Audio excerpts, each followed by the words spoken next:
Time present and time past are both perhaps present in time future, and time future contained in time past.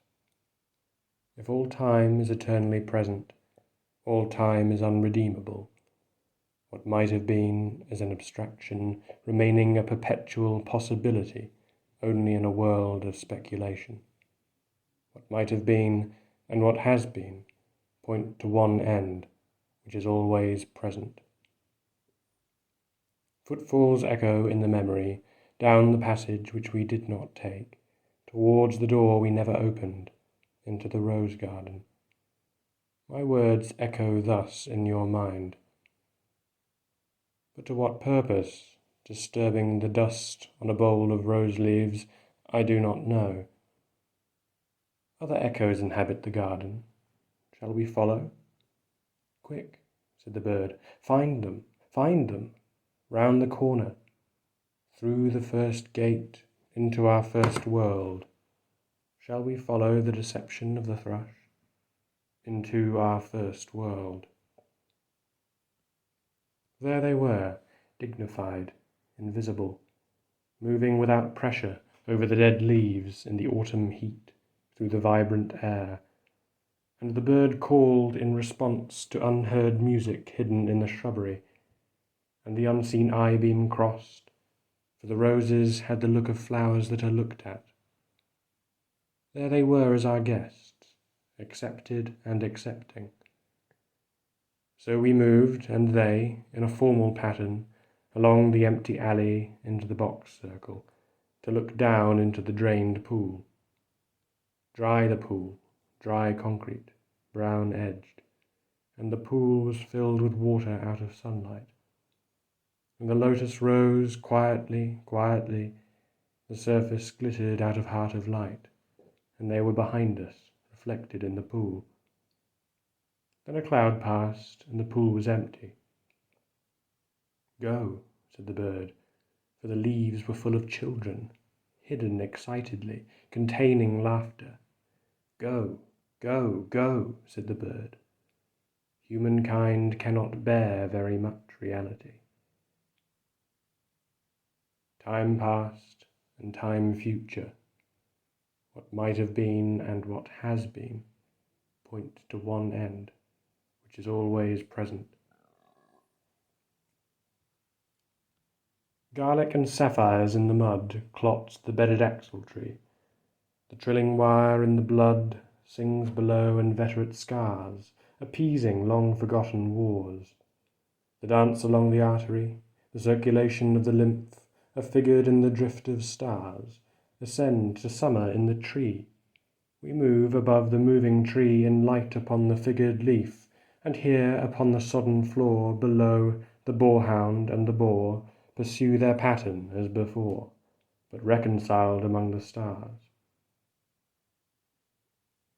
At the still point of the turning world, neither flesh nor fleshless, neither from nor towards. At the still point, there the dancers, but neither arrest nor movement. And do not call it fixity, where past and future are gathered, neither movement from nor towards, neither ascent nor decline, except for the point, the still point. There would be no dance, and there is only the dance.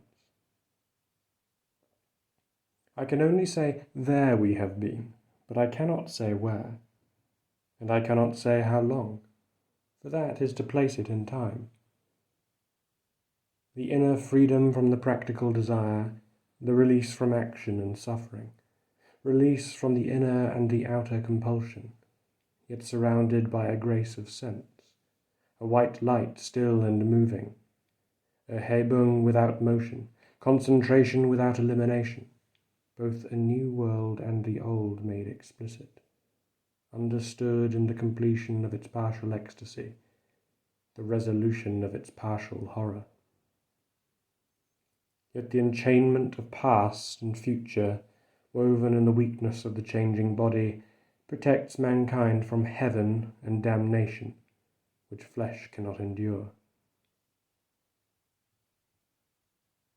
Time past and time future allow but a little consciousness. To be conscious is not to be in time, but only in time can the moment in the rose garden, the moment in the arbour where the rain beat, the moment in the draughty church at Smokefall be remembered, involved with past and future. Only through time, time is conquered.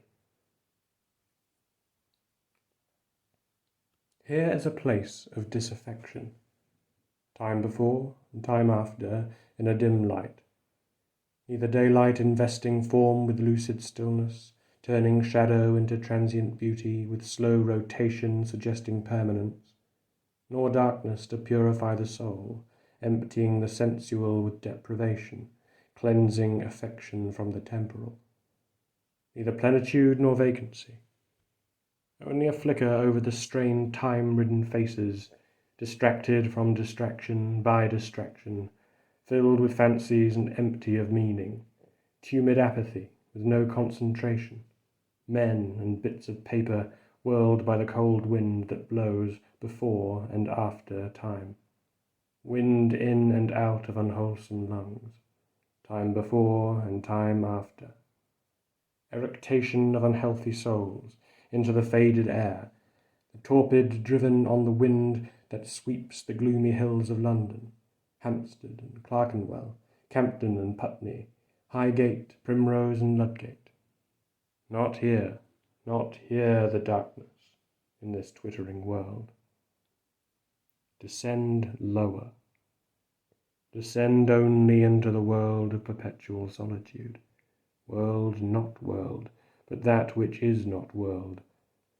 Internal darkness, deprivation and destitution of all property, desiccation of the world of sense, evacuation of the world of fancy, inoperancy of the world of spirit.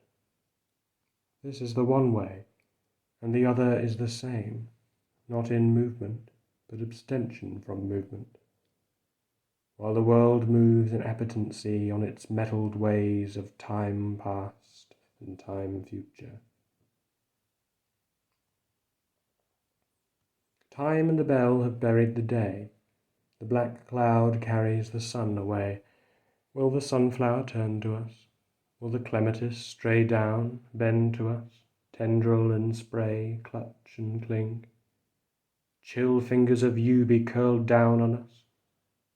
After the kingfisher's wing has answered light to light and is silent, the light is still at the still point of the turning world. Words move, music moves only in time. But that which is only living can only die. Words after speech reach into the silence. Only by the form, the pattern, can words or music reach the stillness, as a Chinese jar still moves perpetually in its stillness. Not the stillness of the violin while the note lasts, not that only, but the coexistence.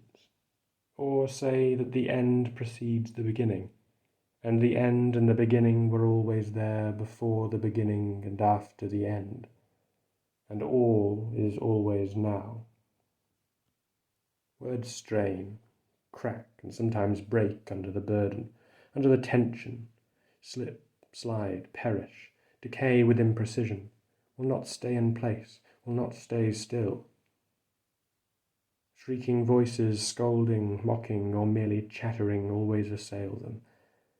The word in the desert is most attacked by voices of temptation, the crying shadow in the funeral dance, the loud lament of the disconsolate chimera. The detail of the pattern is movement, as in the figure of the 10 stairs. Desire itself is movement not in itself desirable. Love is itself unmoving, only the cause and end of movement. Timeless and undesiring, except in the aspect of time caught in the form of limitation between unbeing and being. Sudden in a shaft of sunlight, even while the dust moves, there rises the hidden laughter of children in the foliage. Quick now, here, now, always. ridiculous, the waste sad time stretching before and after.